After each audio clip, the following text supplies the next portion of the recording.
লেফারির ভুল ডিসিশনের কারণে খেলাটাই নষ্ট হয়ে যায়। খেলাটা অনেক ভালোভাবে চলছিল, কিন্তু লাস্টের 20 মিনিটের মধ্যেই একটা ঝামেলা হয়ে যায়। আর ঝামেলা কি কারণে হয়েছে সম্পূর্ণ ব্লগটা দেখলে বুঝতে পারবেন। তো চলেন ব্লগটা শুরু করা যাক।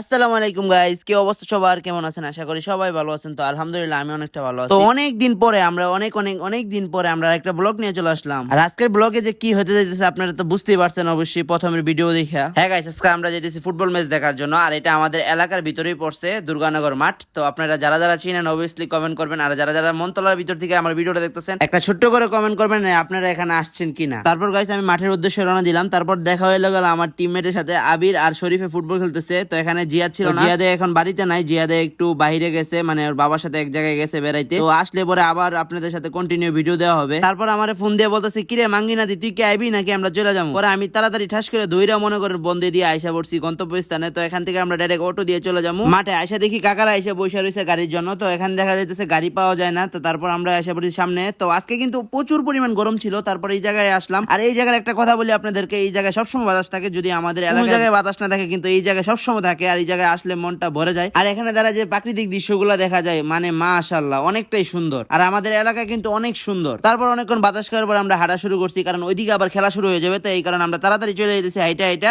মাঠের উদ্দেশ্যে।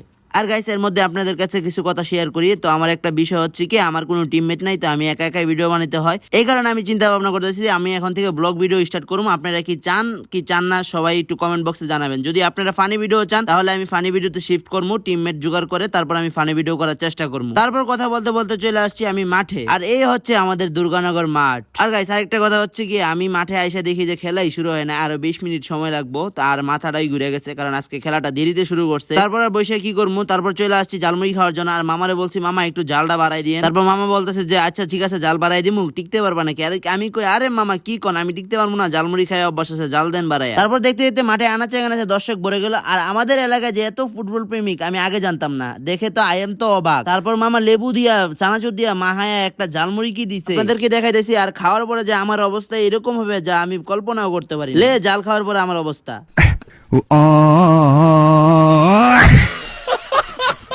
তারপর গাইছে অনেক হাই উতাস করে পানি মুনি খেয়ে কোনোভাবে জালটারে কন্ট্রোল করে চলে আসছি মাঠের ভিতর। আর এখানে নিয়ে নিছি একটু বাদাম। অন্যদিকে ম্যানরা প্রস্তুত হইতেছে খেলার জন্য। তারপর অন্যদিকে চলে আসলো দুই দলের প্লেয়ার মাঠের মাঝখানে। তো এখানে বোঝানো হইতেছে যে কোনো ধরনের গ্যাঞ্জাম যাতে না হয়, সবাই সুন্দরভাবে খেলাটা শেষ করুক। আর গাইস আপনাদেরকে মূল কথাই বলি নাই, আজকে হচ্ছে খেলা সুলতানপুর বনাম মনতলা। তো তারপর খেলা শুরু হয়ে যায়। খেলার ভিতরে অনেক হাড্ডাহাড্ডি লড়া হয়। সুলতানপুরের দিকে অনেক পরিমাণ চাপ পড়ে। চাপ হলে কোনো কিছু করতে পারে নাই মনতলার টিম, কারণ একটাও গোল দিতে পারে নাই প্রথম হাফ টাইমের ভিতরে। তো সুলতানপুর টিম কিন্তু বইদিকে বল নিতে পারে নাই, মনতলার বাইরের দিকে বলই নিতে পারে নাই, এত পরিমাণ চাপ পড়ে। আর গাইস আমি এদিক দিয়ে ভিডিও করতে করতে ক্লান্ত হয়ে গেছি, বাট একটা গোলও হয় নাই।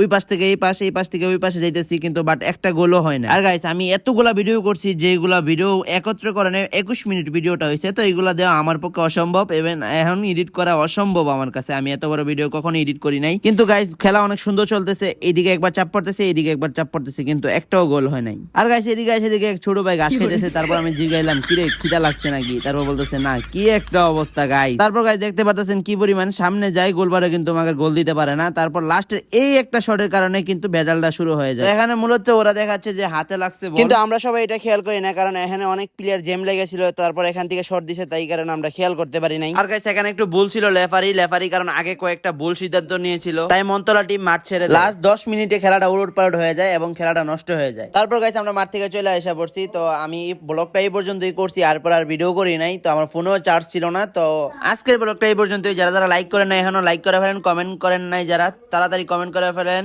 তো সবাই ভালো থাকবেন, সুস্থ থাকবেন, বাই। পরবর্তী ব্লগে দেখা হইতেছে, টাটা।